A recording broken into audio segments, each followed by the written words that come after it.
The relative strength index is an indicator that shows momentum in price changes relative to previous time periods. It helps determine when a stock is overvalued, which is also known as overbought, or undervalued, also known as oversold. Its strength comes from this observation and determining if a stock is more likely to rise or fall. The reading for the RSI ranges from 0 to 100. Standard RSI studies have two lines, one at 70 and another at 30, which symbolizes the barriers for overbought and oversold. That is to say that if the RSI rises above 70, it's entering the overbought territory, and if it goes under 30, it's going into oversold. Overbought is like seeing a house on sale for $500,000. As the housing market rises, the house rises to $550K, then $600K, but you might be wondering, is this overpriced? Could it plummet back down to $500K? Oversold is like seeing the house dropping in price. So let's say the house dropped to $450K. If you bought it then, it might drop even lower to $400K. Just because a stock is oversold and dropped to new lows doesn't mean that you should try to catch it. However, if you can identify a time where a stock is oversold and you watch it, and upon seeing elevating factors like candles holding above the SMA line, you can decide to enter knowing that you likely have higher room for it to run up. Now, a stock can still go up even if it's close to overbought, but RSI is warning that it's increasingly less likely based on the history. Since RSI adjusts, this can cause something called divergence. This is where a stock is moving in a direction contrary to what the indicators are telling us. So if a stock price is rising and reaching a new high, so should the RSI. Now, if a stock is touching new highs but RSI shows lower highs, this is considered negative divergence, which is a bearish signal that its uptrend might be weakening. The opposite is true also. Look at Bank of America here.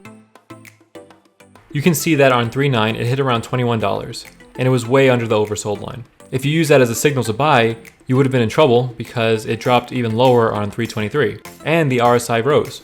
Why is that? Well, I calculated it. So remember these dates. I know it's a lot to look at, but let me explain. First of all, RSI is looking back 14 days to start its initial measurement, so it has a basis. Now there was 9 business days between 3/23 and 3/9, so let's look at this in time segments. So if we look back at February, you can see that the prices are moving less than $1 every day. So in those 9 days, it dropped 33 cents. Then it goes into a really rapid drop. It drops almost $8.65 in the following 9 days. So to go from a 33-cent drop in 9 days to almost $9 in 9 days was absurd. And this caused the RSI to plummet. Now, since the RSI is looking 14 days back, you can see at this point it's using 11 days of mostly large drops and 3 days of small changes. So right now, these upward movements are looking a lot nicer than the previous harsh drops.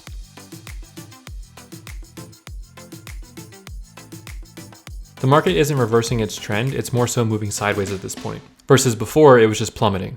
So it's assigning strength to those upward bursts, and thus the RSI rises even though it hits a new low on 3/23 of $17.95 and closes that day at $18.08. As you can imagine, RSI differs across time charts, and this is something you need to monitor. A stock that's oversold on the 5-minute chart may not be reflective for the daily chart, where it could actually be overbought. Certain stocks also have more predictable patterns, but they're not always guaranteed. One example I learned about from Charlie from ZipTrader is AMD. It has a history of touching oversold and then touching overbought. I invite you to examine different stocks and watch how RSI has gone up and down for each. To set up RSI, it's super simple. Let's go to Thinkorswim and go to Studies on the top right. Hit Edit Studies and then type in RSI. Once you select it, the standard settings are fine. You can see here it's showing the 14-day look back. And then once you save it, you now have it available. I hope this video gives you an understanding of RSI. If you have any questions, please let me know. If you could leave a like and subscribe, that would be very helpful to help my channel grow and produce more content. My next goal is to reach 500 subscribers, and I hope that you can help me reach that. Thanks, and as always, keep making more great trades.